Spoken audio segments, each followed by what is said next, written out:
What's going on, everybody? Cosmic here with the first episode of a new podcast I'm starting called Let's Chat. I'm here with a longtime buddy of mine. What's up? My name is, well, I guess you can just call me Dades. That's my thing. Yeah, it's pretty much the same. Yeah, his name it doesn't change. It doesn't. Yeah.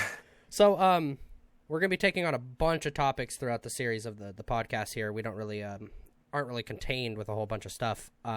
Mainly gaming. We do pretty much majority of it is going to be gaming. There might be some food related stuff in there. We don't have too much of that end worked out quite yet, but we'll get there as we go. We'll figure it out.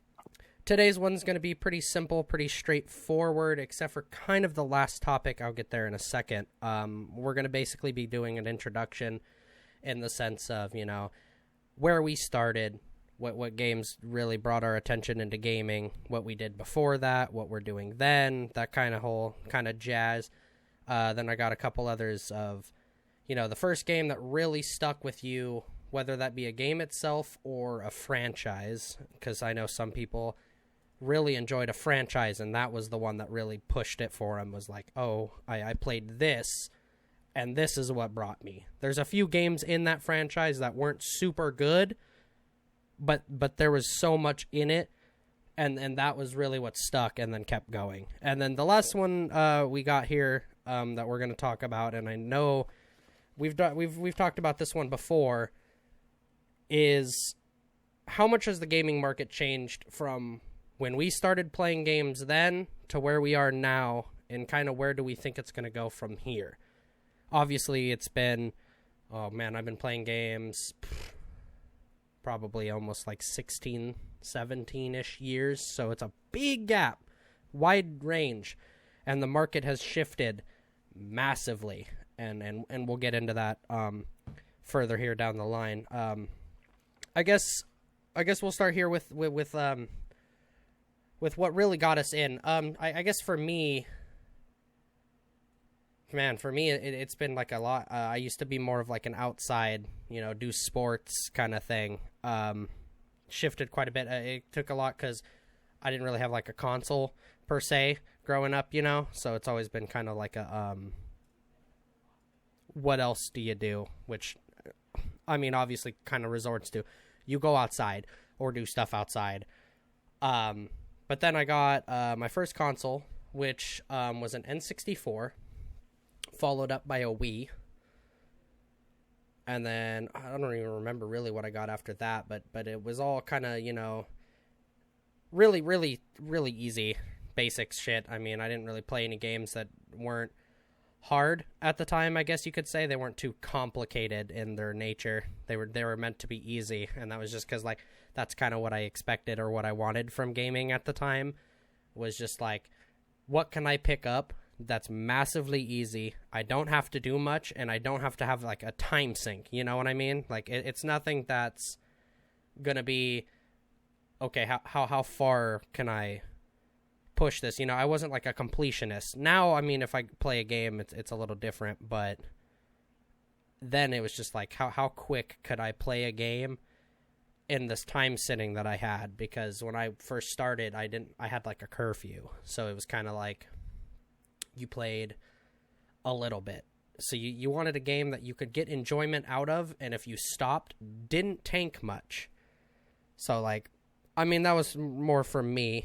I guess we'll go into like what games per se after Daidan does his little introduction here about gaming himself for what he's done, because I know.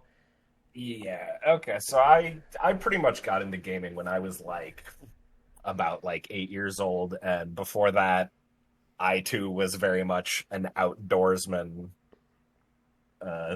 going outside, doing sports and sport-like behavior. And then when I was like 8 years old, my family finally got a computer, and my brother got like super into flight simulators, and I kind of like tertiarily got dragged into that and was like, yeah, they're pretty cool. I play them sometimes. And then I discovered that you could find like other games that weren't just a like sim on the just like on and you could find some of them just like on your internet browser for free. So I Oh man, started playing like Flash games, and I I got I like super into like Flash I games. feel that because I used to when I did it, I used to freaking go in on stuff like I kept a pretty followed line or like a I was very into freaking the balloon tower defense games because those were Oh free yeah, yeah. on Google, so you could Hmm. play those anywhere, and your computer could be awful and really bad. I mean, I Oh my yeah. start laptop was terrible, super bad. The games that it could run were so small, but I mean, I guess the things it could run were considered okay then. I mean, stuff like, I mean, playing TF2 and like stuff like No More Room in Hell and stuff like that, which is weird because I don't know, I didn't play a lot of shooters, when I was getting into gaming. I didn't really play Oh, anything like I that, didn't either. like at The games all. that I played when like I got really big into like Flash like browser MMOs, two of them that were made by the same company, and I loved them. I played nothing else. It's weird you say you bring up MMO because I think if of a game not that got me into gaming, but one that really opened me up to further ones. Because when I started, I played basically a lot of Nintendo before I got my PS2. I played a lot of the older Nintendo stuff. Like that's why I rebought my GameCube. Was I played a lot of that, like Super Mario and like stuff like that, all the original Marios and all of the Zelda games. Like if I had to pick a game that I could say has withstood the withstood time essentially so far and is showing no signs of stopping really, when you think about them, there's two that come to my mind when you think of a franchise of a game. Well, okay, actually technically three: Pokemon, Mario, and Zelda. Those are the three, honestly, in my mind. I don't know about you, that game franchises that to me aren't going anywhere and I show mean no signs of stopping. I've never owned a console other than one time when I was young, and uh, my aunt gave my brother and I a broken Xbox that didn't work. I I Yeah. I had like a pretty my Wii was pretty jank.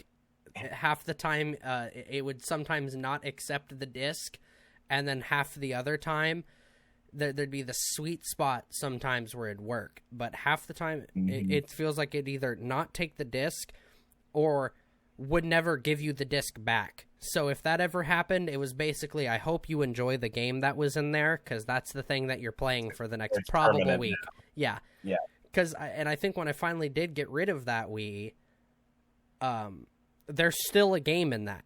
I couldn't get the game out. There's still a game somewhere in this rogue Wii that has probably been picked up by someone from a trash can, because there's always, you see those YouTubers always that do that whole oh, let's restore this broken item and I resell it. found this console in a garbage can. Yeah, can I fix it? Yeah, like those. So it's like it probably Yeah, and ended then up. they put the cost of the console into repairing a broken one. Yeah. Exactly. So it's like it's weird, but I don't know but going back to the thing there, it's like Pokemon is just like it's been out since oh man, long time. I mean, I couldn't even give you the year. Actually, here I'm curious as to the year here, so I'm gonna pull it up. Let's see. Okay, we're looking at the first Pokemon game dropped in 1996. So, I mean, it's going 30 now, and it's still going. I mean, we have I one mean, that's it's older than me. yeah, exactly, and it's another, and there's another one coming out Yeah. on pre-release. Another two Uh-huh. versions set to drop, and then they probably have more. And I could go into a whole discussion really on that topic, but I mean, we could probably save that in the sense that, I mean, I know a decent amount about Pokemon, like a lot more than I think I do, because I don't ever think about it, but then for some reason, I can look at most of the silhouettes from, like, the original, like, 300 and something. Well, I think the original was actually on, like, 100 and something. I don't remember the numbers. But So basically what you're saying is you kick ass at name that Pokemon. yeah, I know most of them. Or there'll be some where like they're so ridiculous looking, like the newer ones that are so weird. And I'm like, oh man, I already know the name. I know it. Why? Because it was such a weird looking thing. Mm-hmm. It's like it just sticks in your mind more than others. But like a lot of them, if I'm reminded of it, I can pick it up pretty decently. But the other two is Mario. Mario's been around, I think, longer, and has so many more stuff going. Like, the games they put out are obviously they take longer because what they're doing now is stuff like Mario Odyssey.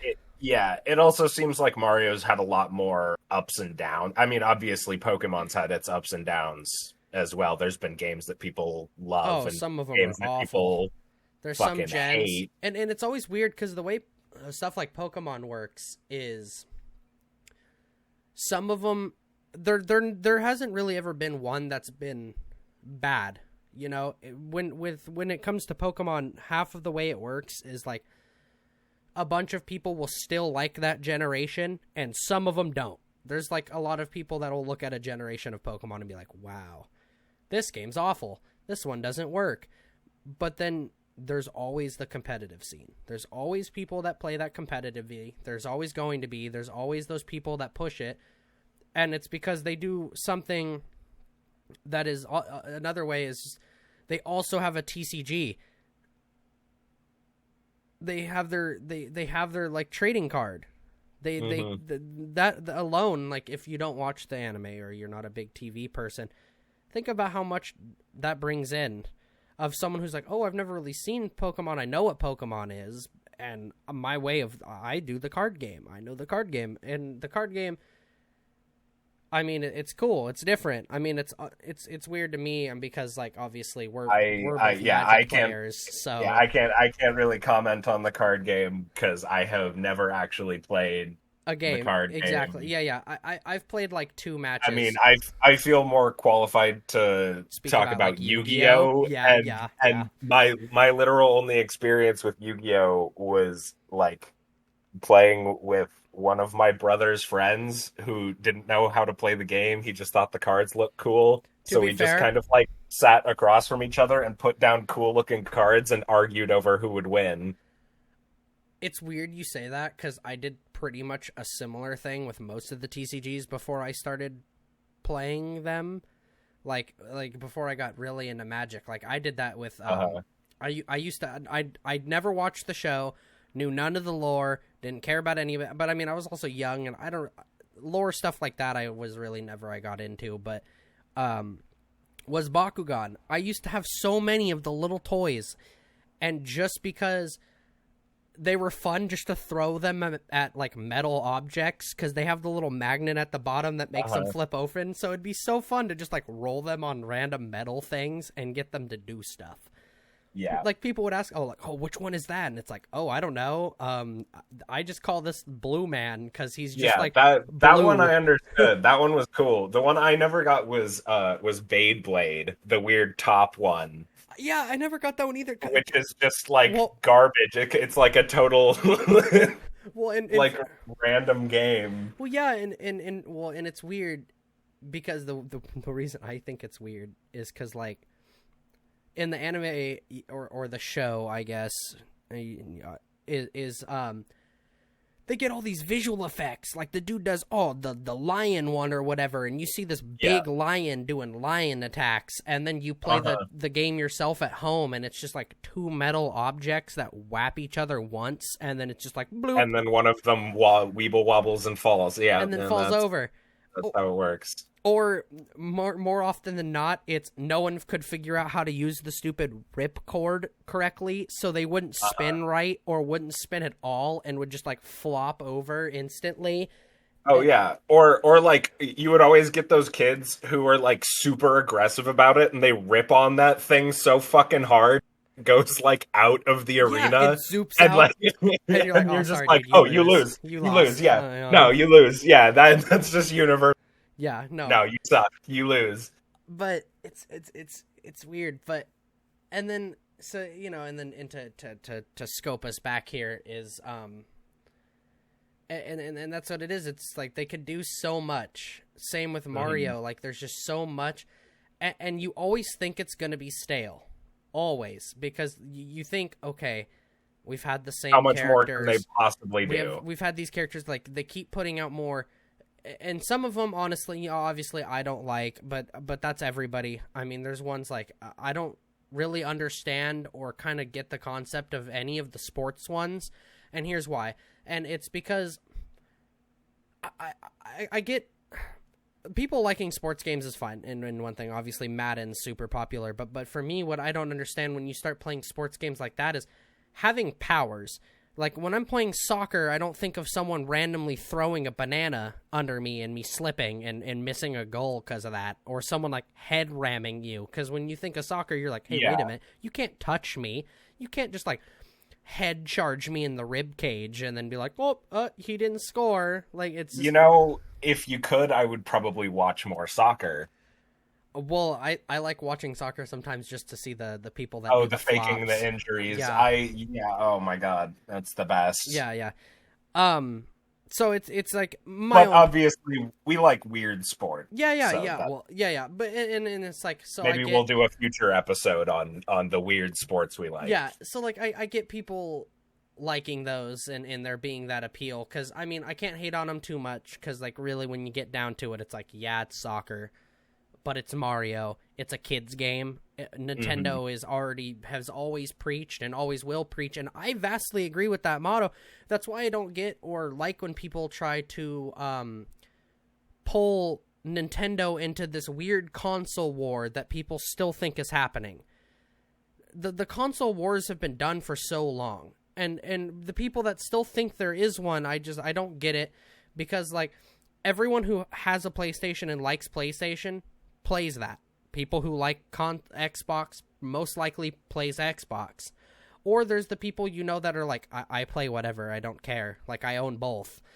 And then you have like your PC people. Like, for me, it's like, I never understood the whole... I mean, I got it then of like you competing for a space. And then it's always weird because people like throw Switch into that. Like, oh, well, the Nintendo Switch, how do they compete? And it's like, they don't. They don't need to. Number one, it's portable. That's just a massive, massive boon that they have over every other console. You ain't gonna be fucking dragging your Xbox around on like the subway or something. And the only one who's ever been able to kind of touch that and it didn't last was PlayStation.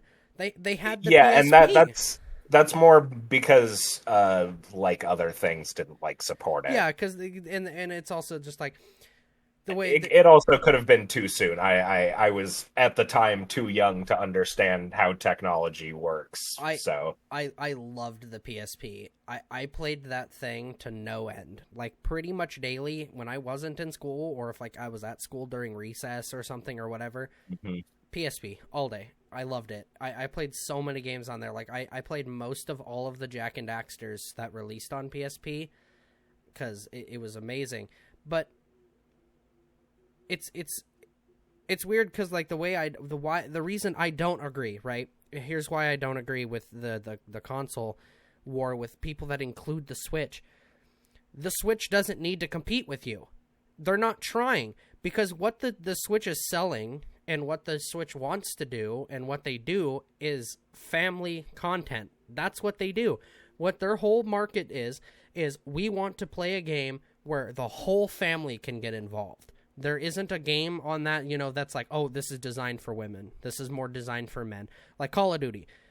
A lot of people like Call of Duty, but that's not a family game. You're not going to sit down, and do like a whole group activity on COD. That's not a thing.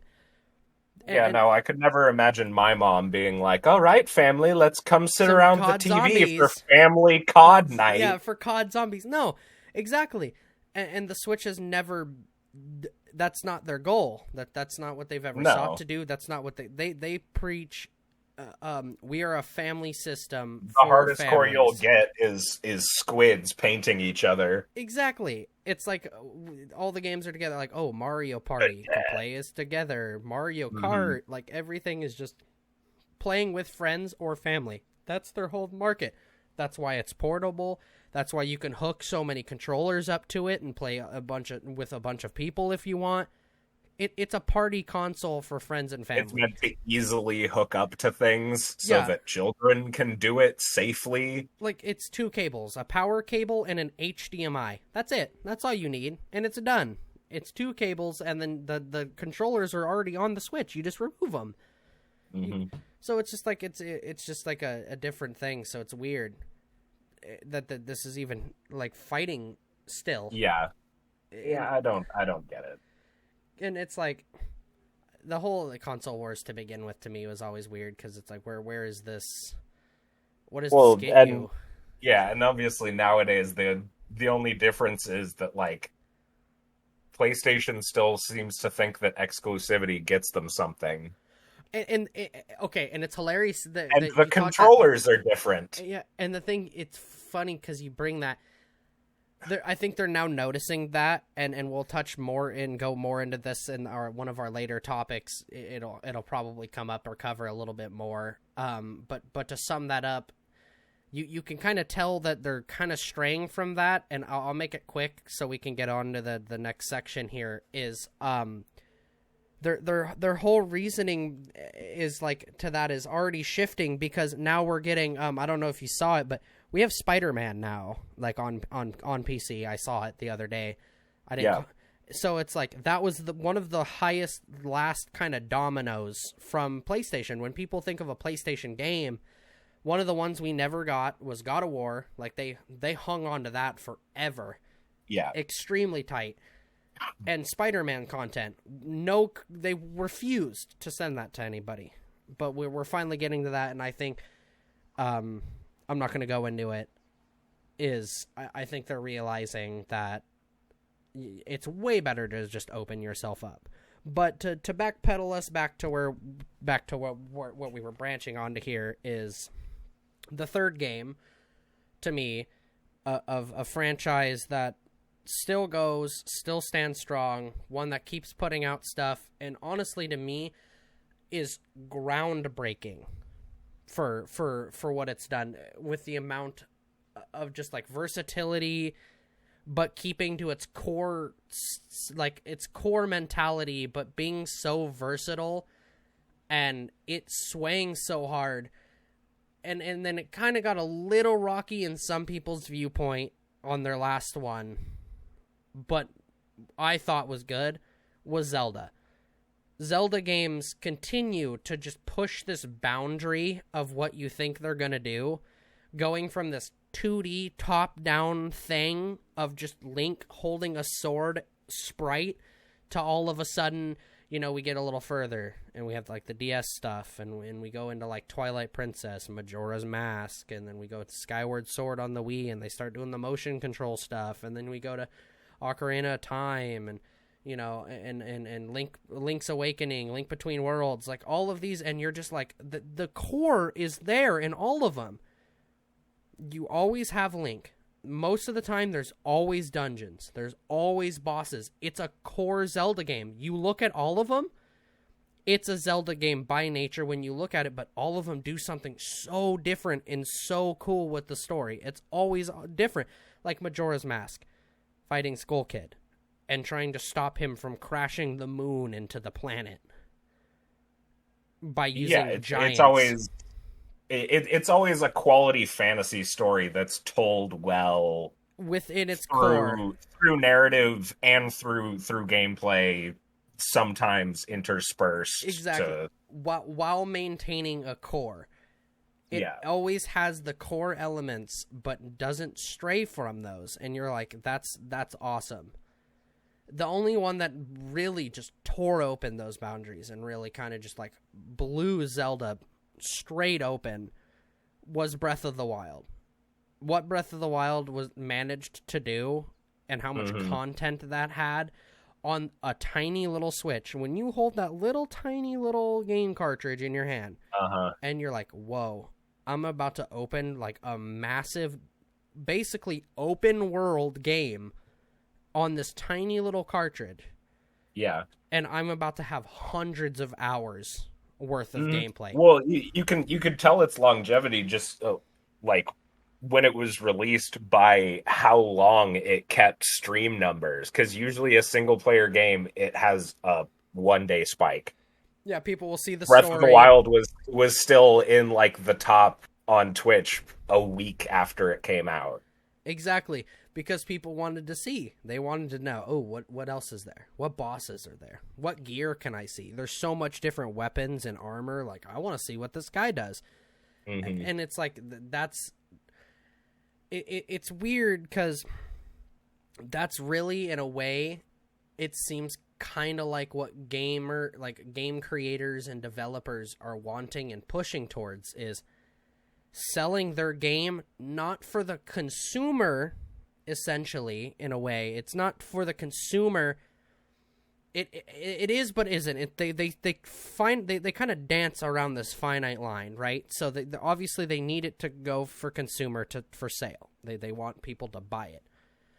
But they make it interesting, and they put a lot into what I would refer to as the content value, and not content as in the sense of like the game's content, like when you think of like, oh, this game just added this new DLC, and like not that kind of content. I mean like they're creators. They're pushing for like the creator end, like the game to them. They're like, okay, we need to if this is this kind of multiplayer style game.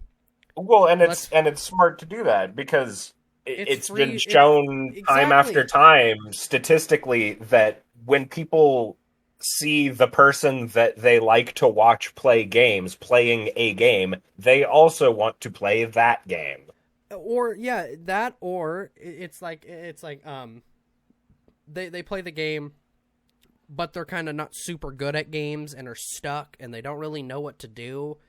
Mm-hmm. They have that creator. Everyone has that kind of content creator that they go to for stuff like that. Like, oh man, I'm stuck. I say, for example, like Dead by Daylight. Like, oh man, I'm awful. I don't really know the strats for Survivor or really how to play Killer that much. Like, I'm getting into it. I don't know that much. So you go over to people like Tofu or Otsdarva or Ralph or Angry Pug, like all of these creators who are at your disposal, that just watching them helps. It's like going to school, essentially, without having to do anything. Because, like, going to watch them, it's like, yeah, you just watching, you can't just replicate it straight away, but you can kind of see, give or take, their way of doing things, what might be a wrong or right way to do something that you've been doing, and you can be like, oh, wow, okay, maybe I shouldn't have done that. This one was kind of wrong. And go and watch that. So it's like, for them, it's like DBD and games like that. That's what they do. It's like, okay, well, what are we going to do? Because we know the creators are going to make stuff on this, like the PTB. We already know they're going to film it.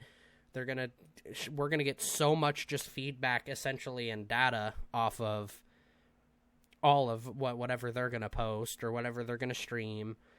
So, and it's like that's what game developers do. And it's a double-edged sword in a way, because, I mean, obviously, you want to push your content, yeah. You want to get a feedback and a basis for stuff like that, and you want to, push it out. But it's kind of hard to do that way too, because, well, at least in my opinion, when I think of stuff like that, as a content creator, usually content creators, they don't think they're that good, and they always talk about how they play bad, but really, they're usually in the top, like, 5% of players, really, realistically. I mean, obviously, there's the really competitive players that don't stream or whatever that push that further. But here, I'll even scope it back and say, like, 15 to 20%. We'll even push it back further for anyone who thinks the 5% is too low.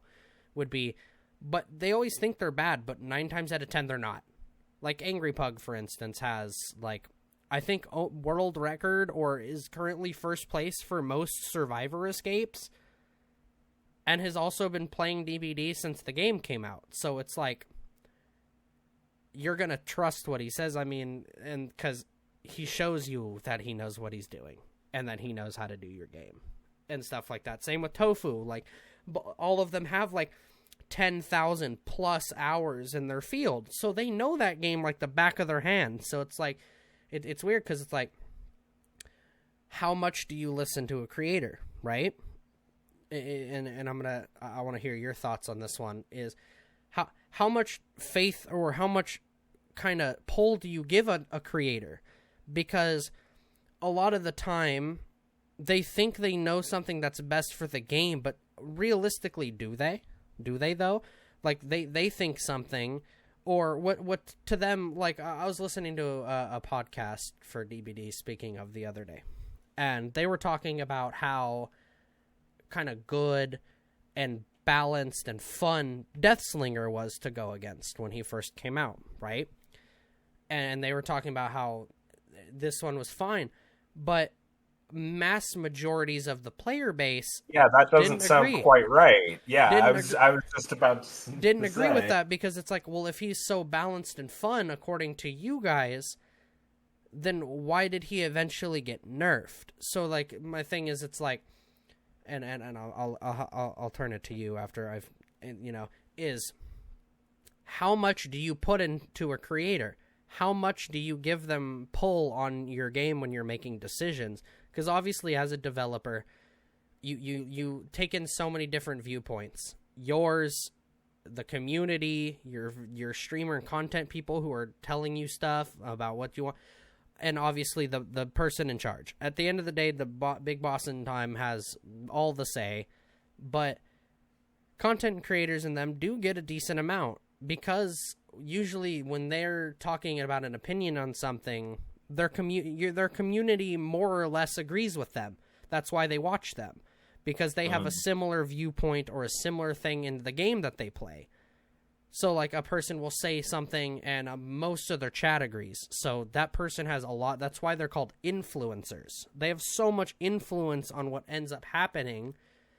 And I don't know. Sometimes I feel like content creators and streamers and stuff like that have way more say in a game than I think they should, because a lot of the time we as a community, our voices get drowned out, because they're like, oh well, they're saying that, but these people kind of have more and I don't know if they do it on purpose, but it's like, oh well, these people have more hours, these people are streaming and are like pushing our game for us. So it's like, and it's like, okay, obviously they're going to take some of the word for them, but it's like a lot of the time there's stuff that happens where like the community, it just seems like the thing isn't right and nothing gets fixed. And it just like sits there. And it's just like, how much do you really put into them? I get having content creators should have some say, because they are such an integral part for your game. But how much power do you give them? Yeah. Well, and a lot of the time, the power of content creators isn't really, it isn't necessarily that they have influence over development. It also goes the other way. Like a lot of the time, games, well, more and more recently, die because content creation has deemed it so. The influencers that once covered the game say, oh, the game is dead, and leave. And so everyone just believes them and also leaves. Yeah, the biggest case, obviously, it's not, and I don't want to go too far into this, because this is probably going to be what's going to be for our next episode. So I'm not going to go in too much. Is the biggest one for that's New World. New World had some of the biggest hype behind it of any game in so long. Like, it shot up. Its numbers were massive. It had so much hype behind it. And then the first week was a nightmare. Yeah. Everything that could went wrong. And I'll leave it at that, because we're gonna save all that rant for the next one. But as an example, that's the one that sticks out of when a content creator tells you essentially that your game's done. And you didn't even need many content creators to do that. A lot of the community on its own kind of fell into that, but more people were like, oh, should I play New World? Is New World worth it? And then you have all these videos titled, "What happened to New World? The death of New World. Where did it go?" And what? Yeah. Well, and really, it's with New World, it's deserved. I mean, we played New World at launch. We experienced all of it. yeah, New World, it was deserved, but we'll get into that rant. New, and the next one we'll have another. Yeah. New World, and Lost Ark for me ended up kind of leaving me with a similar feeling for different reasons.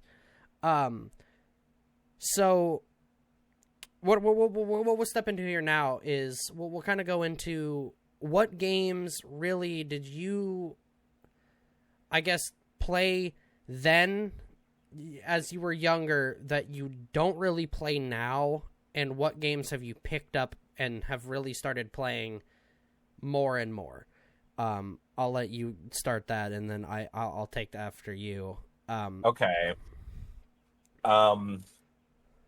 Gosh, well, obviously when I started, I was doing like the crappy Flash MMOs and Flash games and whatnot. But once I moved away from that, probably like the first game that I really remember that was like an actual video game was probably Skyrim. One of my friends had it on their console, and I played a little bit. I loved it. Wow, Skyrim. Then later I got it on PC, and I played a vast amount of vanilla Old Rim. That's like a huge game jump. Mine's like a little more tight knit than that. Man. Well, I mean, I'd played like a little bit of like I played Oblivion for like an hour or two before that, and but Skyrim was really like the first game that I was like, yeah, this is a good game. So really, I mean that means, I mean, obviously that your game taste hasn't changed much. I'm gonna go ahead. Oh, and let everyone know it that. yes, 90% no, of it has what not. we play and what we do. It is, yeah, no, it is currently July 23rd. I last played Skyrim on June 8th, so it's my taste in games has not changed that much, but my Skyrim has changed vastly. Yeah, he still goes, MMOs, I guess you never changed. Yeah. WoW was another one that I saw like an ad or something for like Mists of Pandaria on TV. I think it was the stupid one with Chuck Norris, but at the end of it was like, play for free now up to level 20, and I was like, oh, okay, I'll do that, I guess. And I loved it, and then kind of stopped, and I don't really remember why. Okay.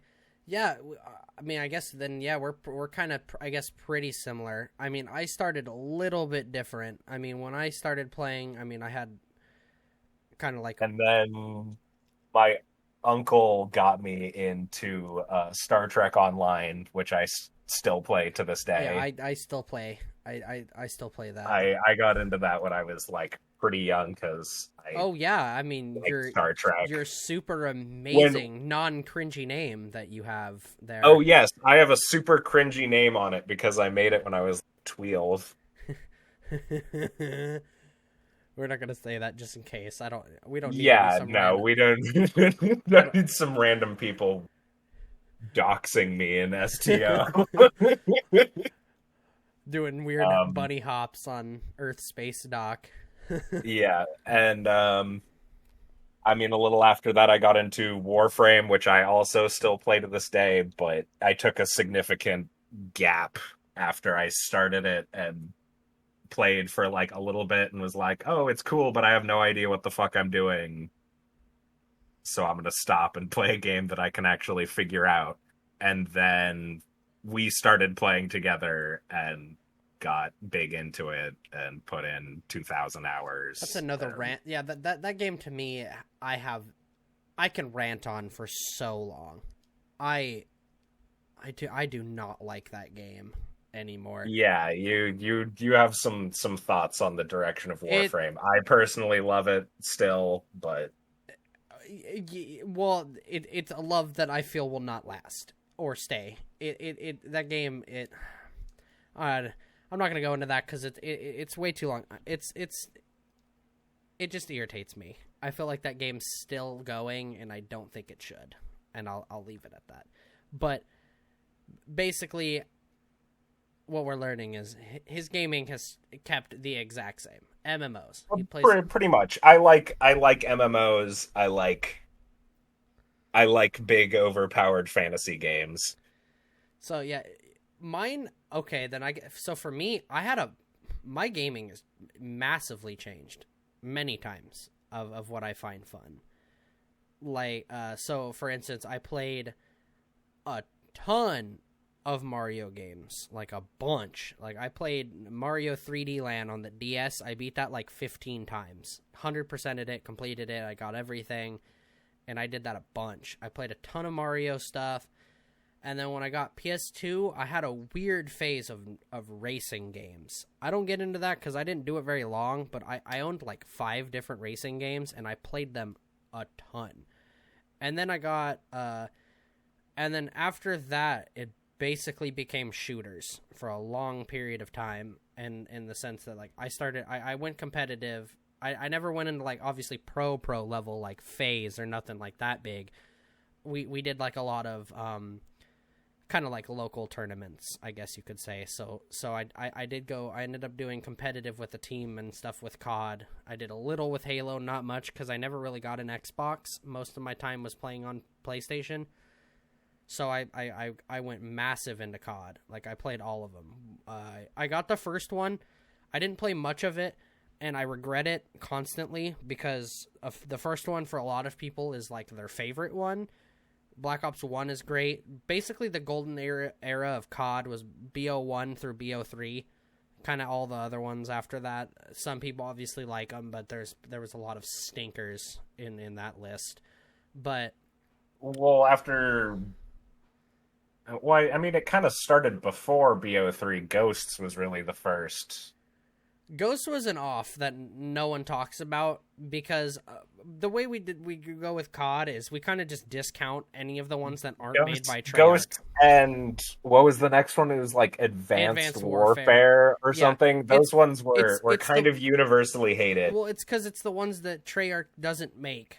If Treyarch doesn't make the game, it's usually not good. That's how everyone knows it at this point is you usually get like 3 COD games, and 2 of them are pretty much duds, and then the one that Treyarch puts out is the one that actually matters. That's the actually main title, good one, usually.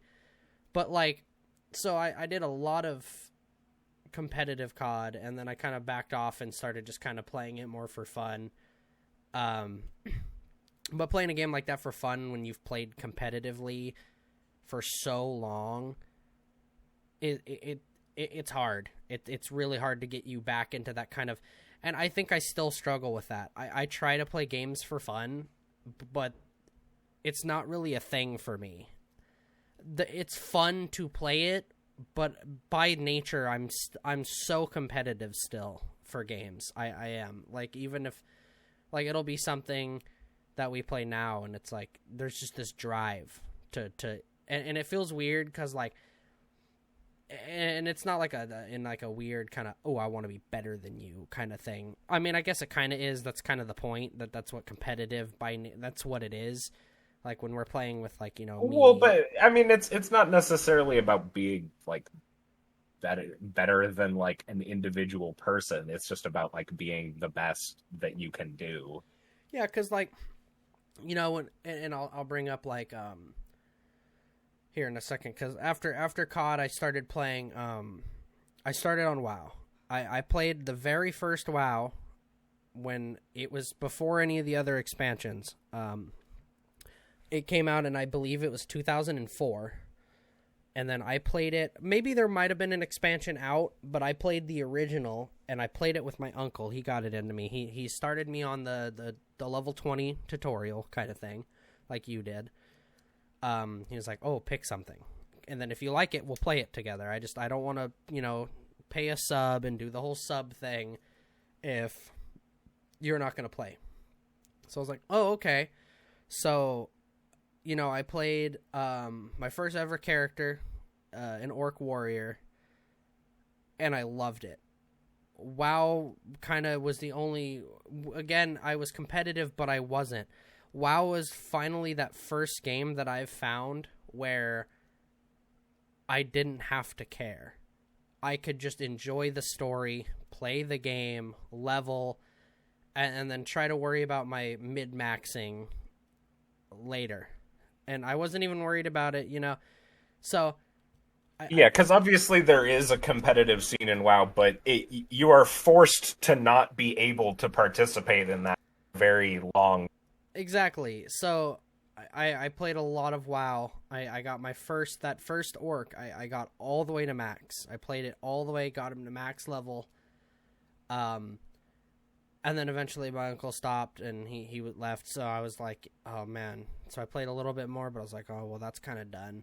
And then after that, after WoW, I got my first laptop, a Lennox or Lenovo or what. I think it might have been a Lenovo or whatever the brand's called. Mm-hmm. And it's because you got a laptop. I ended up meeting you, junior year, and you had sophomore year. What? No, I don't. Was it? Oh, it might have been. Yeah, it was sophomore year chemistry that we met. Yeah. Okay, yeah, no, it was sophomore year. So, He had a laptop, so I ended up getting like a laptop for some other thing, I think, at the time. But I was like, oh man, you're telling me we can play games on this? I could play games with my buddy on here. Okay. So we started playing whatever random stuff, honestly. It was whatever was free on Steam. That was what we played. We played TF2. We played No More Room in Hell. Yep. Oh my god, we spent hours doing sniper matches in TF2 and doing our jumpy scout build on our low grav Mario Kart map. Yeah, we did just like stupid stuff, super random stuff in that game, and it was. And I mean, we sucked at No More Room in Hell. I don't think we ever finished a map. No. Once. No. No, we did have that one. The train one. It was our favorite one, the one where you spawn on the roof, and we ended up beating it one time and getting the train to work and got away.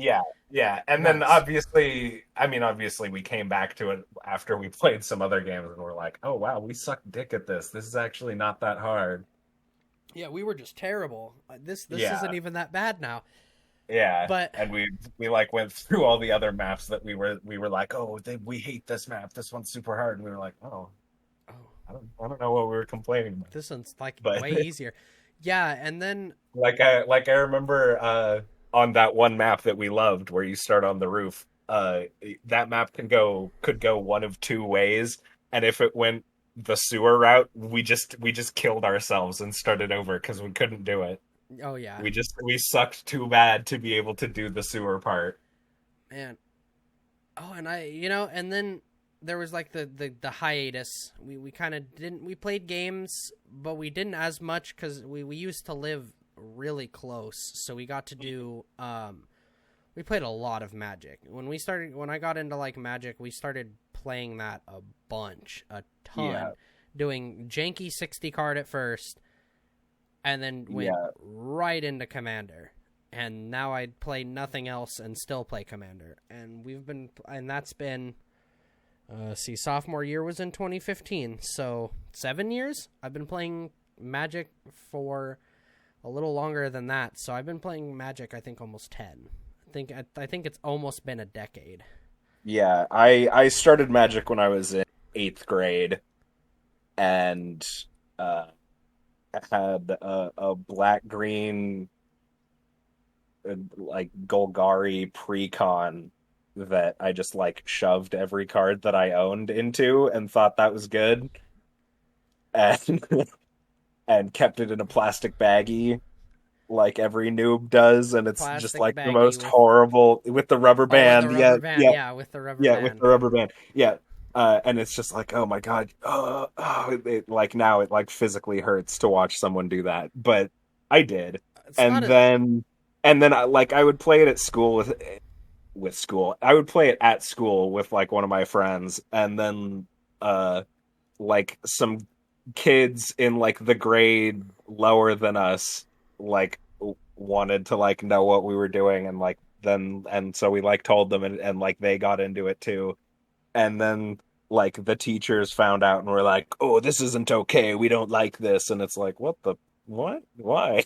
It's a trading card game. That And so they banned it, and we like couldn't play anymore. yeah, it's weird. And then And so I like we kind of just like fell because like school was like mostly where we did it. So I yep, kind of like fell out off of that, uh and then like nobody really played in the first high school that I went to. I mean, there were like a couple of people, but they were like super annoying. that reminds me of someone from our high school. And um and so then I went to then I moved with my mom and to a new school sophomore year, and there was a bunch of people who played Magic, so I got back into it. Yep, yep, yep. That's pretty much And how it learned was with what me. Commander was, and learned what building a deck by not just shoving every card that you own into it was. I mean, kinda. I mean, we had that absolute joy of the how many demons and planeswalkers can I shove into this monstrosity. Yes, that was beautiful. So, but and It then was a lot of. It turned out to be a lot. You can yeah, fit a lot of demons yes, and yes, yes, planeswalkers you can. into a. And let's see. Then after, so we had that whole Magic line, and then we went on a little while later is when we got our desktops, and that's when I was That able. was after I moved Yep, again. yep. This was after he left high school. I changed schools, and he went, and we both got desktops, so we can continue to do stuff. Because obviously now with him living hella Well, I far, mean, I think there was like a good period after where we still were doing our shitty yes, laptop. there was still the laptops for like a And while. then and like we used those things till they literally broke. And then we were So finally like, okay, let's like build a computer. Let's do it. mhm, Because that's when I was starting at Dairy Queen. Is why I mhm. got that so quick. Because I was like, I'm saving all of it. I'm gonna save my money, and I'm gonna order stuff, and I'm gonna get my computer. And that's when we started playing a lot of different stuff. Like we then we started opening more into like stuff like we had Rust. We Oh did yeah, a we lot got of big into Rust. We had Rust. Forest. We did random meme stuff on PUBG for a while. Oh yeah, we did a lot of random memes on PUBG. Um, Tried out Fortnite and hated it from the Yeah, beginning. we played Fortnite the first week it had come out. It was the first like couple days. We tried it with another buddy of ours and played a couple games and we're done. We're like, yep, Yeah, nope, and have back never to played since. PUBG. Yeah, Didn't play since. Um, and then we kind of was our like huge Warframe and then block. I had a That huge was like Overwatch spurge. I yeah, did oh yeah, we so we much we on went. I mean, Overwatch. we went through a couple Overwatch cycles And it's over sad the because like I years. really like Overwatch, and I really want Yeah, Overwatch to yeah, because be. we do really like the game and like It's just genuinely the enjoy player playing base it. is But so like, hard to deal with. And yeah, I was watching a thing because there was a podcast I enjoy every now and then. They were talking about the title basically was "Can Overwatch Be Saved?" and it was them talking about 2. yeah, And mhm, that's kind of where I'm at. Is like, well, 2's it's hard because you're not doing a ton, but you're asking for more. So like they're just like there's a lot of take, but not a ton of give. And in my way, where yeah, it's just like we're not getting much if you don't buy it, but if you don't buy the game, you're not losing anything really. So it's like, why bother? So it's just like I don't know. And then it's hard because like in games like that when they release stuff, there isn't a lot of fixing obviously with the game that often, and there's just like a lot of it comes down to having some of the most toxic player base. Like they almost rival League, and League is up yeah. there when you think of a game where it's like Well, bad, it's and League. pretty much every change they've made to their queue system has only made it worse. Oh yeah, no. And Especially the latest role selection thing that they did that yeah, yeah, really yeah. didn't help. It really made people like, well, if you can't do your role, queue for a different one. Yeah, that's the thing. And I guess that kind of brings us into Which I don't think will be fixed by them removing a player from the team. and this is kind of like a perfect segue into kind of our like final topic that I have jotted down here with speaking of the development of games of how far since you've started, how far different and in a good way or in a bad way do you think, because obviously these are all opinions. I mean, you guys can, obviously we're not 100% correct with the things that we say. It's a takeaway of what we think on our experience based on what we've done. Because obviously we're not developers, we're not marketers. So like the way they do things, I get what they're Yes, doing. to be abundantly clear, we are not games industry insiders. Yeah, so like we can't, obviously the way they do things, they do it because they have to do it that way. But that doesn't, in Yeah, a there way can make be it right. countless reasons for corporations doing things that we don't know because they don't say. Yeah. So, basically, yeah, the final kind of topic that I wanted to go into is where do you think the gaming market is, and where do you think it's going to head?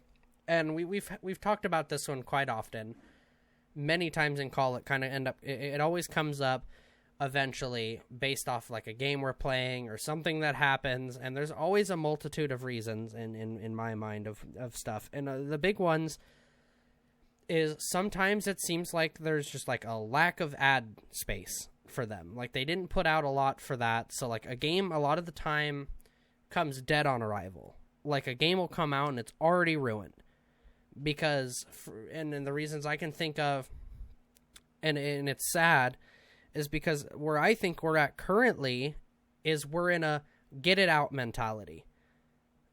They have this time, and even if the game's broken, if it's buggy, if something's wrong, if they have that timeline, and I feel bad a lot of the time for the developers, because really what happens is they're told to just get it out. And they have to. That game could be heading out completely broken and not ready to be done, but they're told, we have a deadline, we were told for this, we have ads or whatever spaced for this release time. Is it something that absolutely has to get done now, or is it something that you guys can patch later?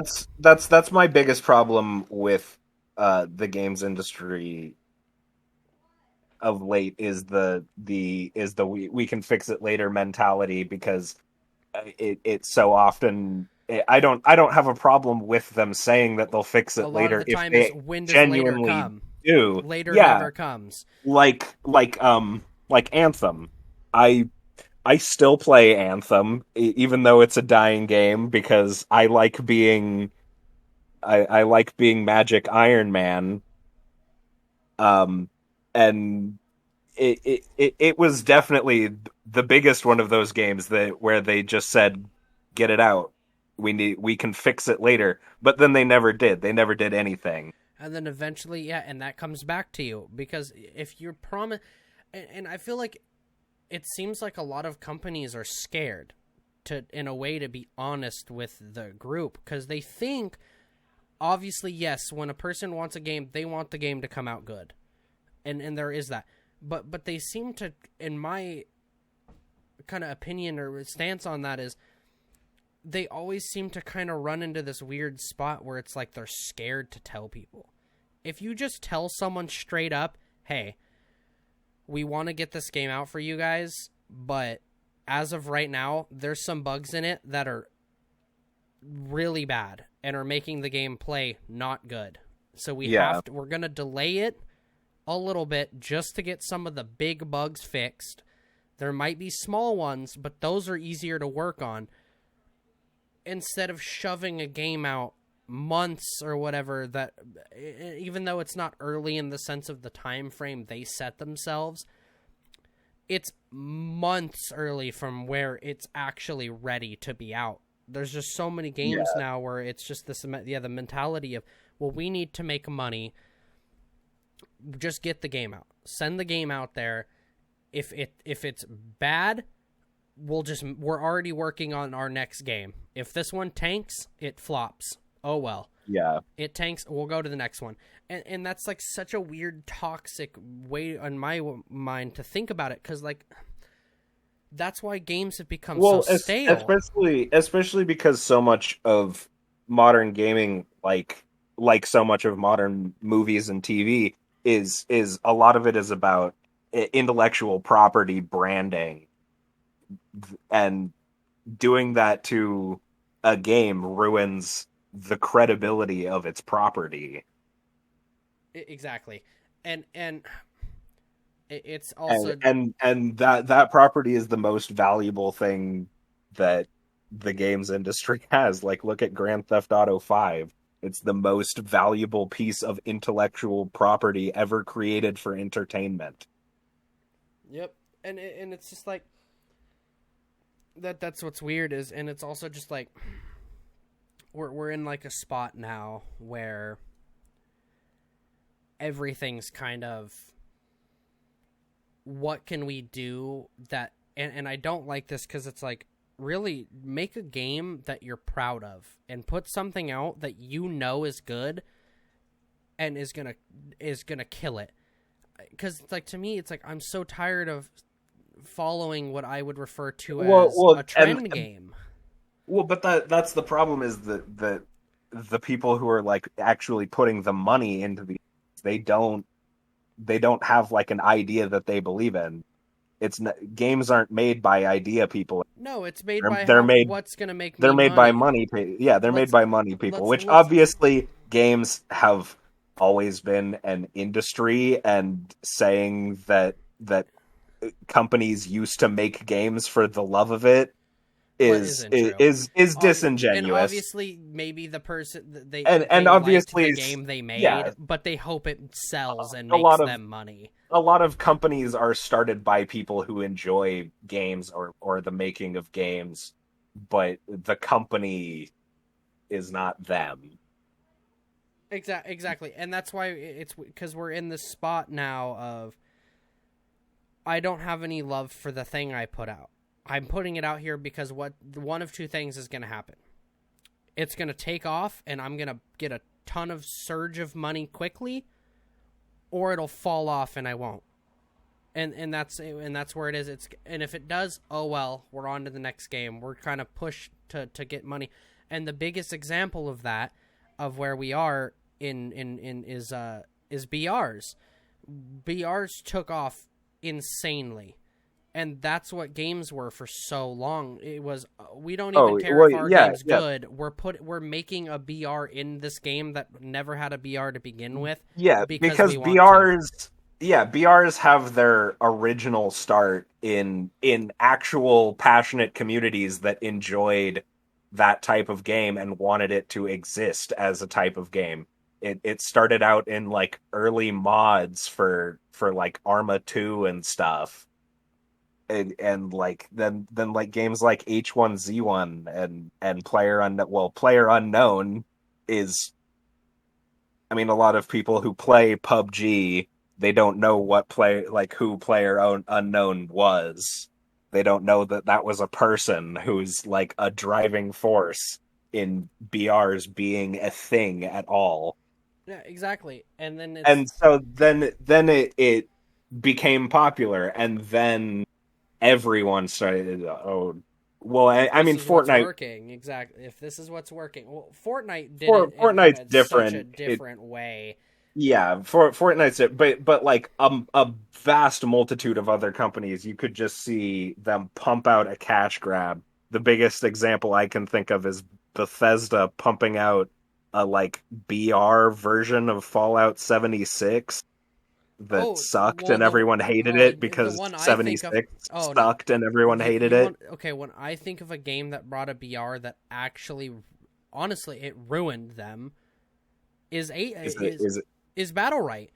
is it Battle? Yeah, Battle Right. Battle I Right love Battle was a Right, dude. free to play battle, like an arena battle game. It was 3v3, and it was amazing. It was so much fun. It was so different from any game I'd ever Yeah, played. It yeah. was It's so like great. yeah, it's like a team fight in a MOBA like League.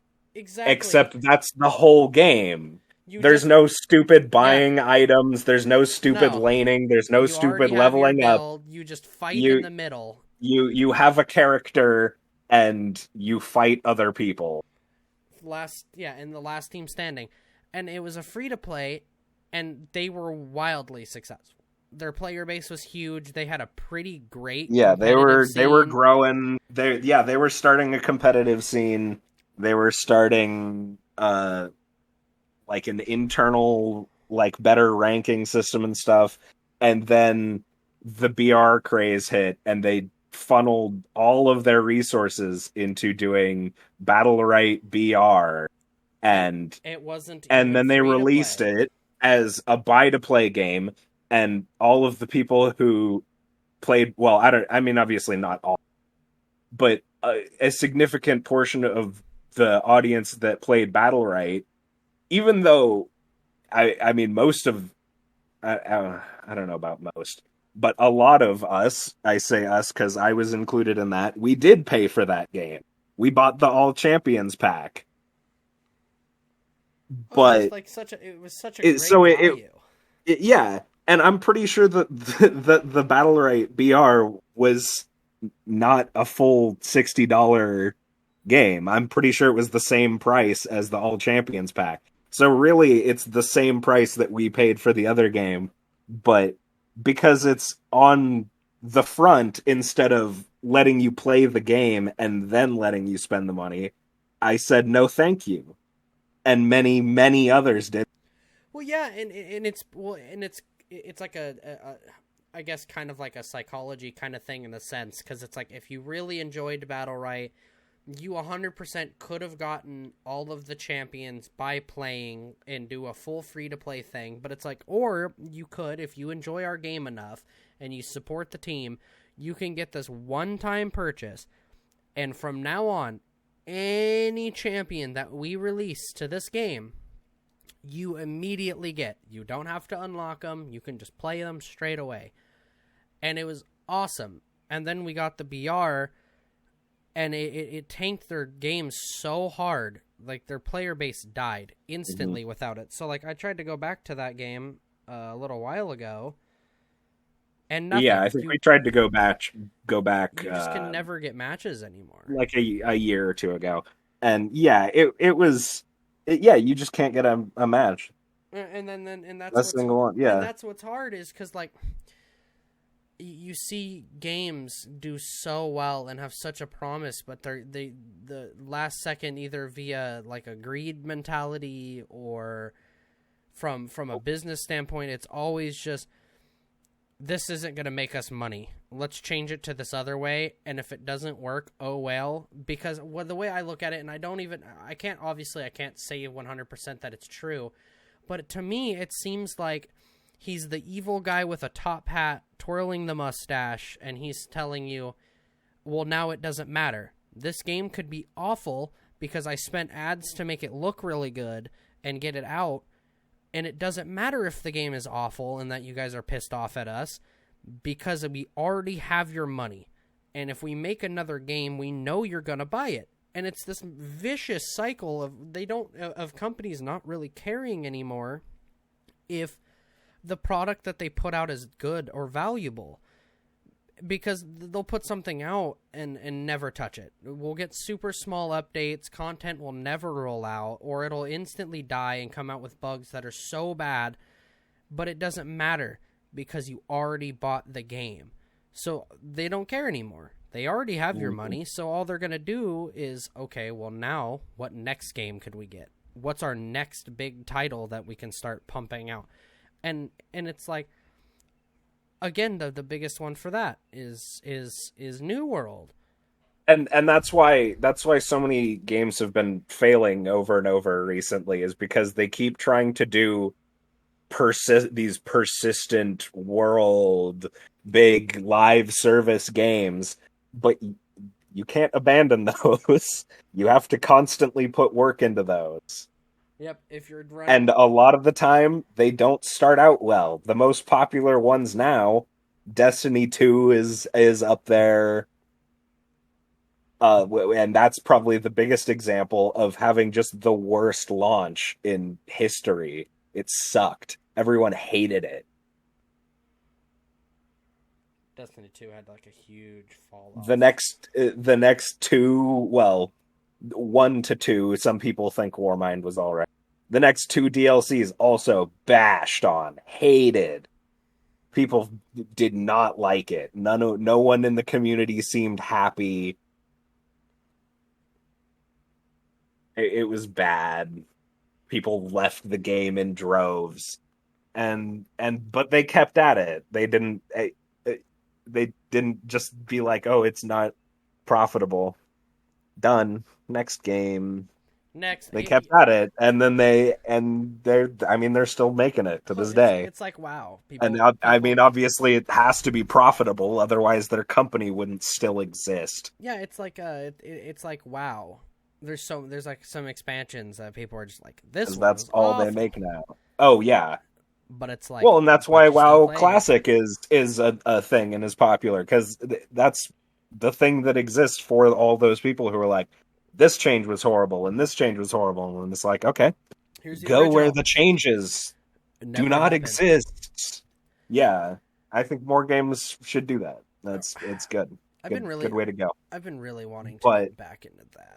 So bad. Get back into WoW? Yeah. Same, dude, but I'm kind of waiting for Dragonflight. That's where I'm at, is like, because I know if I like get into it now and go like big hard on like grinding and like getting a bunch of stuff and quote unquote prepping for the DLC and stuff, I'll lose interest before or soon after the DLC comes out. And my thing isn't even that, because I'll like burn myself out. Mine isn't even that. Mine is just like, or I'll over prepare. I know we do that all the time. Whenever we're like preparing, quote unquote, in a game for the next DLC, half the time we mad overdo it. Well, it's like with Valheim, when we were like, oh, the Hearth and Home update's going to be coming out. We got to like stack up a bunch of stuff, and then it's like, oh, we needed not even a 1/10 of that stuff. Yeah. Well, for me, the reason I'm waiting, maybe we shouldn't have done that. Well, because like for me, the reason I'm waiting is like, I want to play the new race. I'm not really into. I would.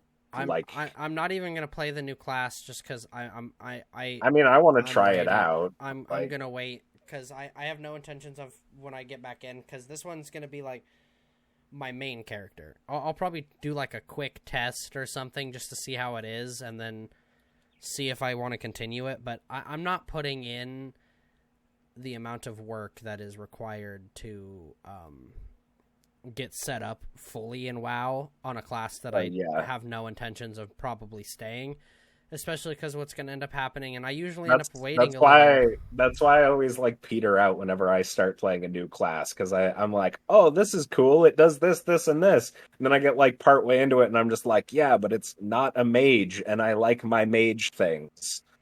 Well, I'm probably going to end up doing like maybe like a warrior or something, I don't know, but I don't know. It's just like I wish we could step back, because you go back then and it seems like devs were actively just beyond happy about the stuff they're putting out. They're just like, we're bringing you this. We're so ready for it.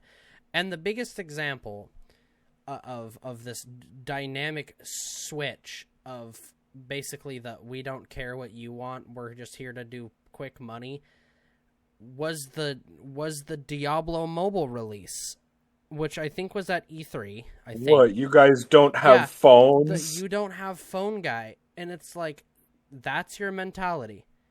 Your community's telling you a resounding, we don't want this, and the mentality you send back is, well, you don't have a thing that is able to play it. And it's like, well, and seeing how the launch of that has gone is also incredibly worrying, because it seems like they saw that response and of people saying we don't want this, and they said, "Oh crap, we're already partway through making it anyway. So now we have to make sure that it makes as much money as possible from what players it will have, because a lot of people aren't going to give it a chance. So they filled it with microtransactions." which is another thing that I was gonna talk about and bring up is, and then that's another thing of why The rise of microtransactions. I don't hate microtransactions as a concept. I do. Just as a basic concept, I don't. I believe your cash shop, because games right now as they exist cannot be made for $60 for a game. That doesn't work. That's just not how games work. Well, it's too expensive to make a game for that. Well, my thing is you should then price differently for that. Or yeah, and my thing, but they've done. Before microtransactions, there was like a whole swathe of companies trying different strategies for making more money from games. Like all those Telltale games coming out in episodes. That was just a strategy to make more $60 off of a game, and it never worked. It never worked as well as just putting an extra cash shop in it. Well, yeah, and my thing with cash shops, the reason I don't hate all cash shops. The cash shop that it should be, and the ones that I don't mind are the ones that are purely cosmetic. I don't like the ones where they start giving you the pay to win. I believe that takes all oomph and all sort of any sort of credibility to your game, especially because like it seems like some of them are like COD. How can you still preach yourself as a competitive based game when you have a random loot box for the most OP weapon? So in order for me to compete at high level, I have to spend money to hope to get the best items as a loadout, because you don't give me the weapons in like normal where I just have to unlock them by playing. It's literally a luck of the draw of how much money am I willing to spend to get an item. Like look at DBD. Well, and it's a loot box, so you're not even guaranteed to get it. You can spend as much money as you could spend theoretically infinite money and never get it. Loot boxes are a straight up scam. They're a way to give children a gambling addiction. It's a fucked up thing, and it shouldn't be done anymore. And it's we like should leave those behind now. Like loot boxes, and so many companies are. And I just don't like buying items like that in general. I don't like when I go into a game, and Joff Hayes has a very similar viewpoint of just the amount of pay to win on stuff. I like DBD's cash shop where they make plenty of money off of their shop, but it's all just cosmetic. They give you skins for the characters you like, skins for the weapons you like. I don't like when you go into a game and it's like, buy this weapon now, buy this armor, here's a boost that gives you this much XP and it'll boost you to max in this amount of time. It's the ones like that where it's like, you're taking all sort of effort and skill and any sort of playtime out of your game when I can just buy the best loot instantly, when you could have just put that same exact thing. And the way I see it and why I don't get it is like, for me, I feel like you're more likely to buy an item, obviously, with prolonged game experience. If you're putting tons and tons and tons of hours into the game, you're more likely at some point to buy something. It doesn't because you're just in the game longer, so you have this kind of connection to it. That's why free-to-play games, most free-to-play games have some method of encouraging you to stay on for a certain period of time. So it's like, a day. And that's why it's like, if you have just cosmetics in there, you will still get people to buy them, because eventually people are gonna be like, oh, why would I do that? I don't even know if I want to play it. But are they going to be saying that after 1,000 hours, 2,000 hours, 3,000 hours? No, you won't. Eventually, most people, you're going to be like, man, this sword skin they just released is awesome. It's really cool. I want it. I'm going to get it. I don't care. It's only like this amount of money. I'll just get it really quick. Or like this skin. But those ones I'm fine with. I'm fine with there being a shop for them to make money, to keep their stuff going. It's when they're just throwing every means to win. Yeah, it's when there's power that is not otherwise attainable shoved into the cash shop. That's when it becomes a problem. Yeah, because it's like, if you get a weapon that I can't get playing normally by spending money, or we start at the same time and you're starting out with, let's say, like, I don't know, a full armor set and weapon at level... Wasn't it Destiny 2 that got in trouble for secret throttling the XP gain of people who didn't own the DLC? That seems like something. Wasn't that them? I think that was them. Maybe. I don't remember. So like, I don't want to blame them and throw that at them. Yeah, no, I think it was them, but I remember somebody got in trouble for doing it years ago.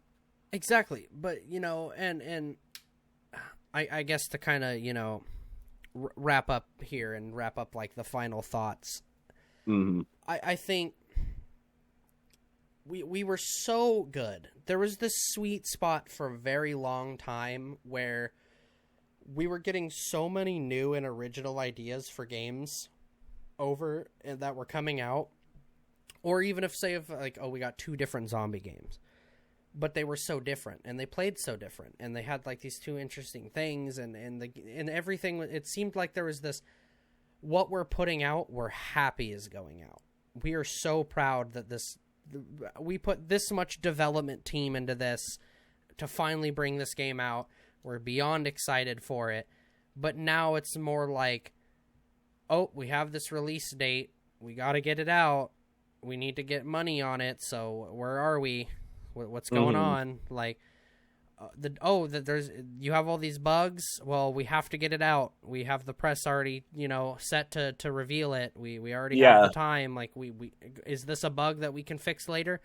Oh, how much more expensive is fixing the bug than increasing our customer service, our community support team by this amount to absorb the heat that we're about to get. Yeah, so it's like, well, we'll send it out if it's bad, and it seems like it's that mentality. It's like, well, now it's like, oh, well, if it's bad, and certain things that used to be based on passion are now a cost benefit analysis. Yeah, are like a Venn diagram of how much we're gonna get. But I don't know.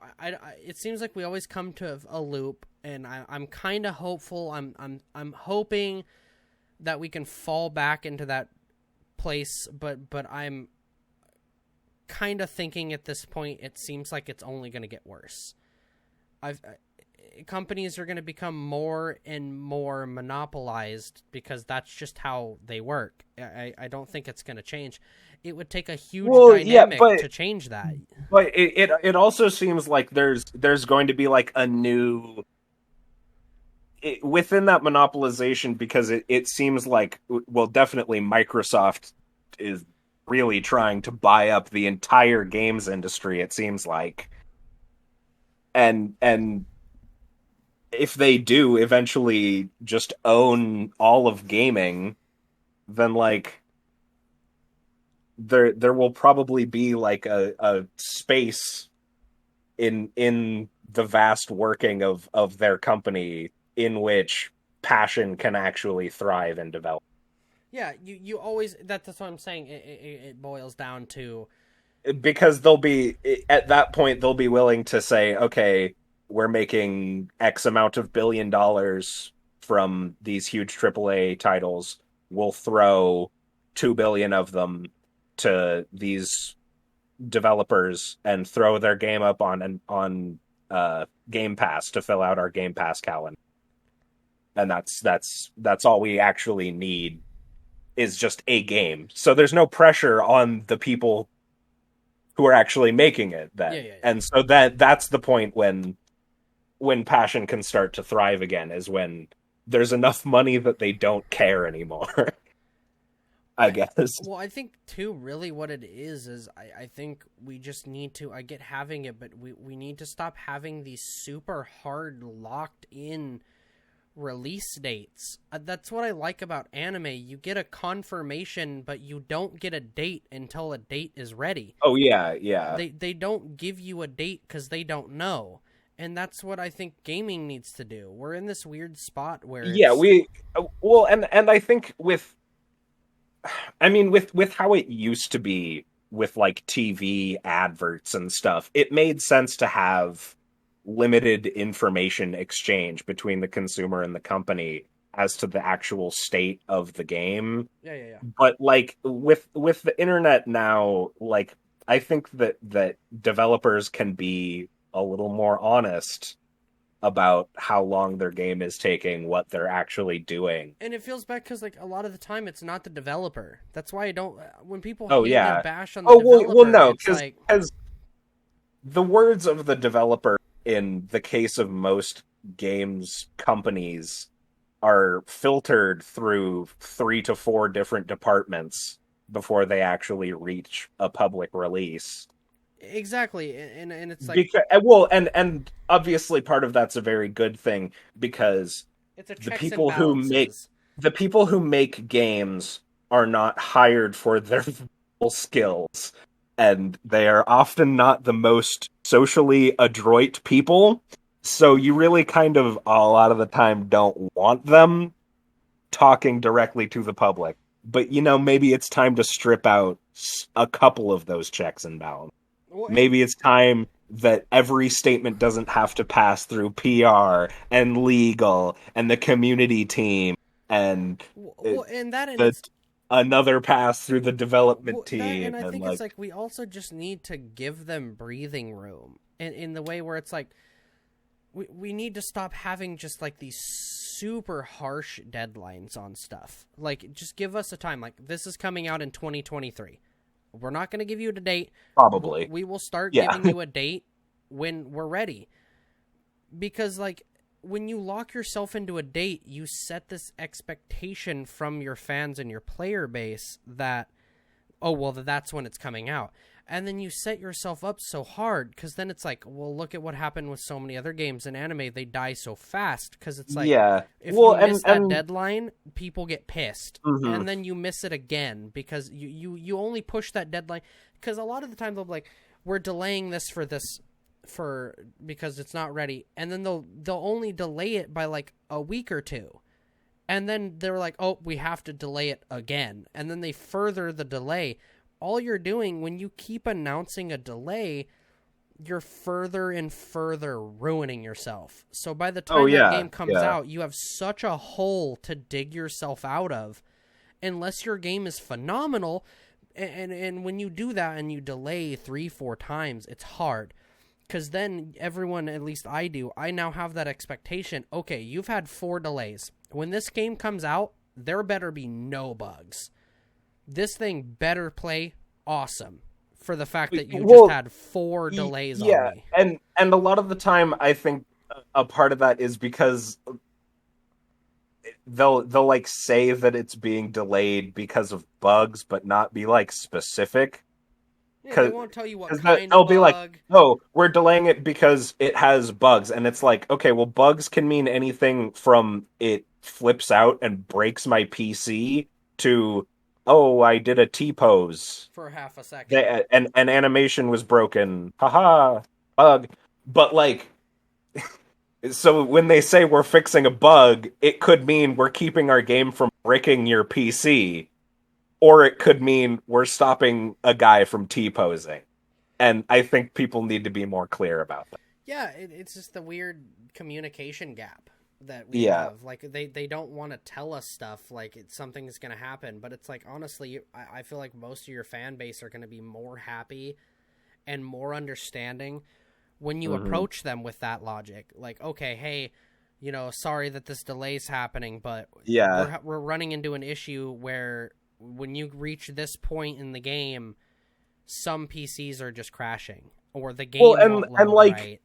And like, be honest about releases too. Like, if you've done a huge delay to get rid of bugs and you've gotten rid of 90% of them, but there's still like, it's still buggy, and then you can release it and say that, like, hey, it's gonna go. Few bugs left. If we're working on it. Yeah, if you release it and say, okay, we said it would be out this day, so we're going to put it out, but be warned, it is not complete. We will be working on this, and this over the next. Yeah, and that's what I wanted and wished that Sea of Thieves would have done. Because Sea of Thieves, again, was another one where it was super hyped. They were not prepared. They should have been, but no, they were not yet. They were not. They didn't have enough server space, and then when you finally got in, the servers were a chaotic, laggy mess. And there's still bugs in that game that haven't went away. Fine, ever. Because I'm pretty sure it is Rare's first online title. Isn't it? I think so. I think so. I believe so. Yeah, but I mean, I only give them excuse so long. That game's been out so long, and we have bugs in that have been there since launch, that they keep putting in their known issues on the website, and it's like, how long before this known issue becomes not an issue? Like, how many years does it take a developer or whoever to fix this bug? The bug can't be so bad that it's taking you... I mean, I think that game's been out almost 5 years.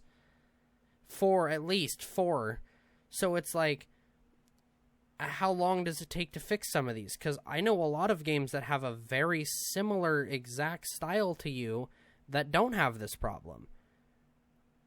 And it's like, my thing is like, are you afraid to ask someone else? Like, is there this weird thing where it's like, oh, we have like a couple of people working on it? Like, do you not want to ask another thing? Like, oh, hey, did you ever have this issue? What roughly did you use to fix it? And it's weird because, like, there's so many people that defend it still. Mm-hmm. Like, oh, the group of people that are like, and it's hard because there's always, who do you listen to? It's that's kind of, you know, to bring us back to listening to the community or like the streamers and stuff like that, is it's hard to do stuff if you don't. And I do feel bad kind of, because it's like, if you don't have the data, it's hard, because who do you listen to? Your happy people are usually the least vocal, so they're the hardest ones to get data on. Your negative people are always the ones that are the most preachy, even though a lot of the time, the negative people in most cases are usually the smallest numbers. Yeah, with games, especially on like forums and stuff, you only really seem to see interaction from the top and bottom 10 to 15% of the community. You only see the top 15% who, like, they love the game, they're ride or die for the people who make it, half that are just, and this game sucks. Yeah, and then the bottom that are just like, I hate this game with a burning passion. If I could send a thank you bomb to the people who made it, I would do so. Exactly. But, you know, in the end, just so we can, you know, go ahead and get us wrapped here, I think we're in like a good spot. It seems weird. We're not, but we are. I believe we're in a spot that's rocky now. But I think if we kind of ride the course, I think we'll find ourselves back in kind of a smooth spot. I think we just have to let the kind of genres we're in now work themselves out and kind of settle back down. Because the games that are popular now are really what's driving this whole kind of cash grab market, is just like the type of games people are making. and that's what's popular right now, like BRs and stuff like that. But they won't stick around. A game like that, in my mind, doesn't have staying presence. Yeah, honestly, it seems like one of the few genres that has actually managed to like stick is Souls-like games. Weirdly, People like them. like I mean, I personally am not a man. I mean, like I like the combat style kind of, but like I don't like having to practice a game that hard. Yeah, there is no casual Souls. Yeah. You will die to that first boss when you load in like hmm 60 plus times if you're not good, and until you finally get it, and then you have to do that again for the next one. So it's like you Yeah, get bits yeah. of story throughout it, but stuff like those are And fine. and yeah, so like especially with Elden Ring being so popular, it seems like Souls likes are kind of carrying the torch of single player only games. Well, in Elden Ring, you could play with people. You can go against Well, people yeah, in but Elden Ring. You can raid and stuff. So, but I mean, the you could do contact is that in, limited. yeah, it's not, it is, yeah, it's a single player title that has online elements, That is, yeah, it's a limited amount. But I think which is seemingly super rare. It seems like so many games now are online only, forcing you to log in and have it well, connect. that's why I think the And I saying. mean, probably a big part of, or I mean, maybe not a big part of it, but part of it is probably that you can't pirate those types of games. But like, That's and that's why I think we'll be fine. That's why yeah, we have um shit's got to hit the fan before you can hit calm waters. When you're crossing a river, hmm you're well, and I mean, I think that certain things will never go away. Obviously, like live service games are here to stay. those are going to be, yeah, that, and I think Which I mean, I don't hate, go and I think but like, and going for money, that's not going anywhere. no, People can think it's a obviously it is an industry. Industries require revenue. yeah, they're pushing The for nature of how it's much the money. nature of our capitalist system. Exactly. It's going to be how much money. But I think we'll eventually simmer down and we can finally reach that kind of spot where hmm people are like, I made this game again. I'm happy that this game came out. I put this out. We are proud of this. And an example to that, and it's not a game, is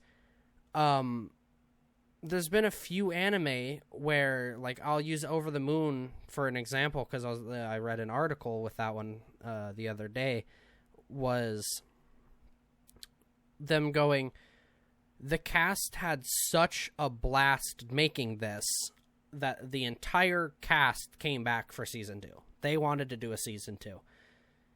And that's where I think we'll be eventually again. I mean, some people do it because they're like, oh, it's my job. Like, we're doing this to just make money.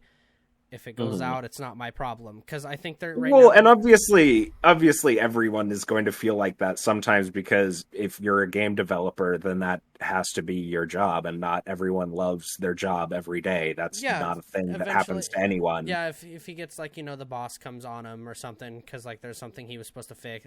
Or I mean, sometimes you just have you're just not in a good mood that day. You just don't enjoy things that day. Yeah, just like, if this game goes out, it's not really, at the end of the day, it's not my fault or my problem. If it comes out, then I just did what I was told. Oh yeah. Well, and that's another thing is that like in the beginning of the games industry, it was somewhat common for an individual person to make large portions, if not entire games. And that's not a thing you can do anymore. You Oh, no. cannot make a game that's even close to triple. I mean, you can't even make a single A game by yourself. It's not a realistic thing. You would be working for years if you had to make, like, a Yeah. full Breath of the Wild game all on your own. especially if you're like not one of the people that even draws very good. So it's like, no, it would be. But I think it's gonna be good. I think now we're in like some rocky water where, and it's hard. Mainly, I think that it happens with every creative industry that it leans it starts out very creative and then it leans too far into the industry and the creatives are quashed and then it kind of cycles back to being more creative, and I think that just goes in cycles for pretty much all, and especially entertainment mediums where new creativity has to be sourced, and that's not a thing that you can reliably do. yeah. But I think I think it'll be good. I think it'll be okay. I think it's gonna take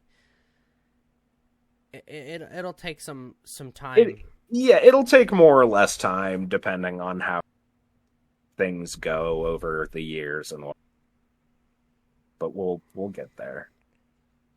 There's always something. Well, and I you got to give them a little leeway, a little space. I mean, it's hard now.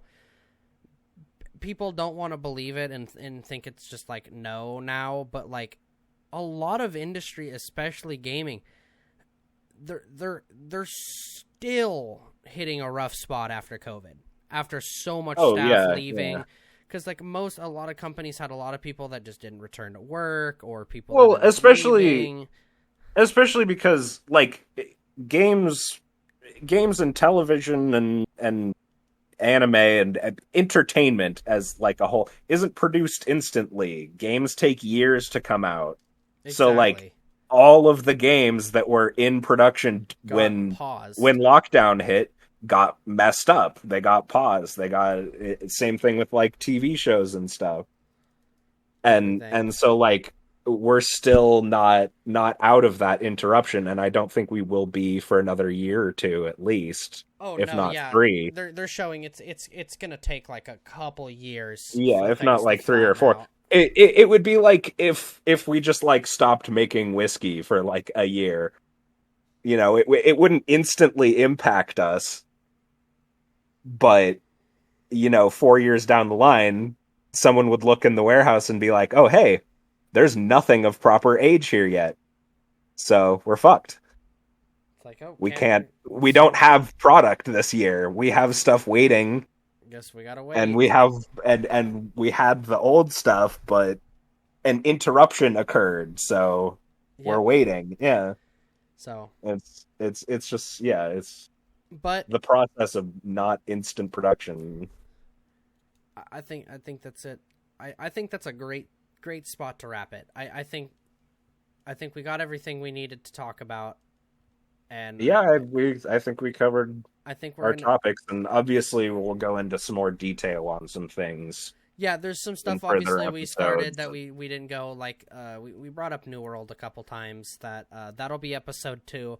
As for the scheduling, I'm gonna try to get these episodes out every Sunday, so you guys should have that to look forward to. These should be a Sunday thing. I'm gonna have different type content, probably most likely going to be with Daidan, of different varieties in the next couple months. So down the line, this isn't happening now. We have a game coming out that we're going to be starting. Yes, we are super looking forward to Warhammer 40K, Warhammer Dark Tide. Yeah, so that'll be going. I have some other games I've been playing a lot recently with some friends. We might do some Dauntless. If not, I'll probably end up doing solo Dauntless with some randoms or something, so you guys will see. I've been thinking we could do like V Rising series when that does like an actual launch. Oh yeah, I still have that installed. I own that. I haven't played it because I've been waiting for you because I didn't want to anything. Yeah. So but you have that to look forward to. Most of the series stuff like that, anything that has to do with Let's Play and stuff like that. I'm going to try to shoot those episodes to probably be like a Wednesday, Friday thing. So I'm going to try to uphold 3 series as best as I can. So we might miss them every now and then just because obviously we have stuff going on normally. So if something doesn't, fall in, I'll get it out as soon as I can. But Wednesday, Friday, and Sunday are going to be most likely shooting for the upload days. We're going to probably hold Wednesday to be random game day. So that's going to be, whatever game we were playing that day or during the week, I'll upload a game that I found we were having a good time in, and I'll get that up. Friday is going to be for a dedicated game. So me and Daidan off screen or, off thing here, we'll brainstorm a game that we would like to do like a series on. And then as for our podcast, we're going to try to keep that every Sunday. We're recording it on a Saturday, but you guys will get it uploaded on Sunday. So that's about where we're at. That's what we're thinking of as now. Things obviously might change as we come up with more stuff to do, or if we end up scrapping something or adding other things, because, we're still going. So we're not, too sure what we want to stick with or what we will end up doing. This one for sure is keeping. We're keeping the podcast. This is one we've been talking about doing for a very long time. We just never get around to it. Yeah, it's a procrastination. And and obviously, as you can tell, we can never decide on individual topics to structure an entire multi-episode podcast around, because there's just too many things that we enjoy ranting about. Yeah, well, and in this one, it was an exception because all of the topics we brought up today were ones that I felt fit together and made a coherent topic. I mean, obviously our introductions of who we are, as this being the first one, and then we had our gaming experiences followed by what we think the gaming market has been and gone. So I think we're going to stick with stuff like that. We might do shorter ones. Not every episode is going to be long, because it depends on the topic. I'm going to try to keep the podcasts from here to be kind of like a centralized point about something. So like, obviously episode 2, look forward to that. It's going to be, most likely it's going to be New World and Lost Ark, our experiences with both of those games, because we played both on launch in the sense of us over here. I know Lost Ark, I think, came out overseas before it came to North America, but obviously we're here, so we'll be talking about... Oh, did it happen earlier? I think so. I think it's been out for a while over there, but we never got it. It just came to us when we started playing, so it was new for us, but I don't think it was new over there. If I could be wrong on that, but I think that's right. So that one we'll be speaking about our experiences with New World and Lost Ark, and kind of going into, our thoughts on the whole New World drama and everything that kind of unfolded and went down with New World from the rise and fall of that game. But we'll get there. So I hope you guys all enjoyed. We'll continue to do these. Look forward to the next episode. We'll catch you all later, though. Have a good night.